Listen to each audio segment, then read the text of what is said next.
கர்த்தராகிய இயேசு கிறிஸ்துவின் நாமத்தினாலே நான் உங்களை வாழ்த்துகிறேன்.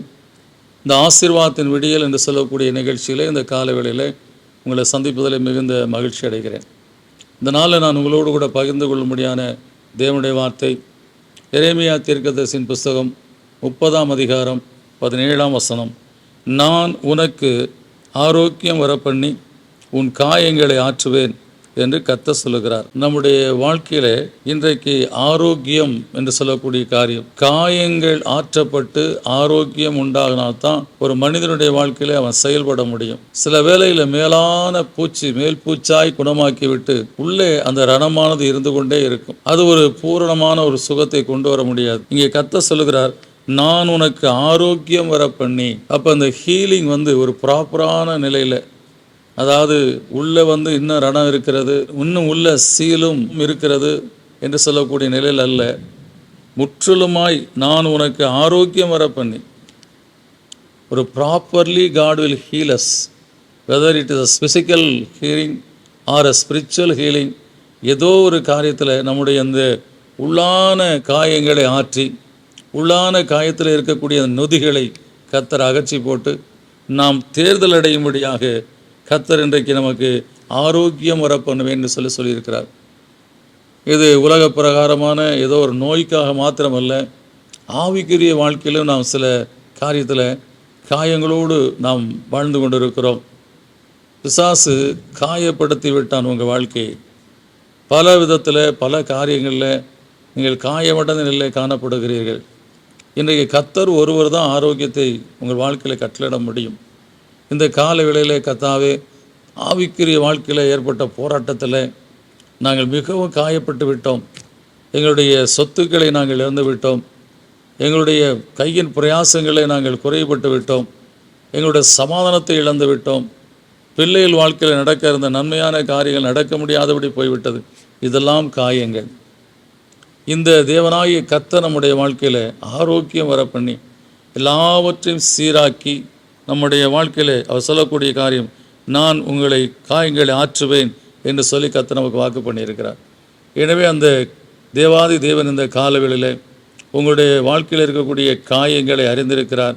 நீங்கள் ஆரோக்கியம் இல்லாதபடி இன்னும் பலவீனத்தோடு இருக்கக்கூடிய காரியத்தை அறிந்திருக்கிறார். எல்லாம் ஒட்டு மொத்தமாக சுகமடையும்படியாய் வல்லமையுள்ள தேவனுடைய கரம் உங்களை தொட்டு இந்த காலையில் சுகப்படுத்த உண்மையில்தான் இருக்கிறது. ஏன்னா எந்த விதத்தில் எப்படிப்பட்ட காயத்தை நீங்கள் உங்கள் வாழ்க்கையில் சுமந்து கொண்டு அல்லது அந்த காயத்தோடு வாழ்ந்து கொண்டு இருக்கிறீர்களோ அதை இன்றைக்கு மாற்றி கர்த்தர் உங்கள் வாழ்க்கையில் ஒரு ஆரோக்கியத்தை கொடுப்பார். ஒரு சிறு காரியத்தை சொல்லுகிறேன்.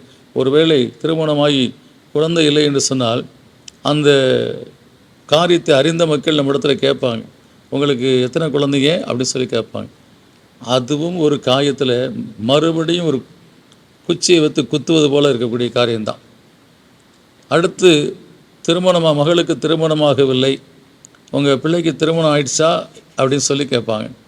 அதுவும் நம்முடைய வாழ்க்கையில் காயமும் அந்த காயத்தில் அவர்கள் குத்துவது போலும் இருக்கக்கூடிய காரியம்தான். இப்படி அநேக காயங்களோடு நீங்கள் வாழ்ந்து கொண்டு இருக்கிறீர்கள். இன்றைக்கு கர்த்தர் உங்களுக்கு ஆரோக்கியம் வர பண்ணுவேன்னு சொல்லியிருக்கிறார். அந்த எத்தனை பேர் என்ன காரியத்தை சொன்னாலும் அது உங்களை வேதனைப்படுத்தாதபடி இன்றைக்கு அந்த காயம் முற்றிலுமாக ஆற்றப்பட்டுவிடும். அவருடைய அதிசயத்தினாலே, அற்புதத்தினாலே, அவருடைய தயவுனாலே அந்த காரியங்கள்லாம் நீங்கி நீங்கள் சுகமாய் ஆசீர்வாதமாய் வாழும்படியாக அருள் செய்வார்.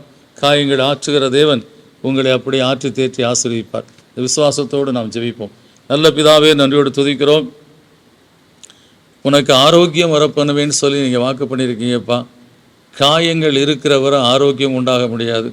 காயங்கள் ஆற்றப்பட்டால் தான் ஆரோக்கியம் வர முடியும். கர்த்தாவே, அந்த காயங்கள் ஆறினவுடனும் ஆரோக்கியம் வராது.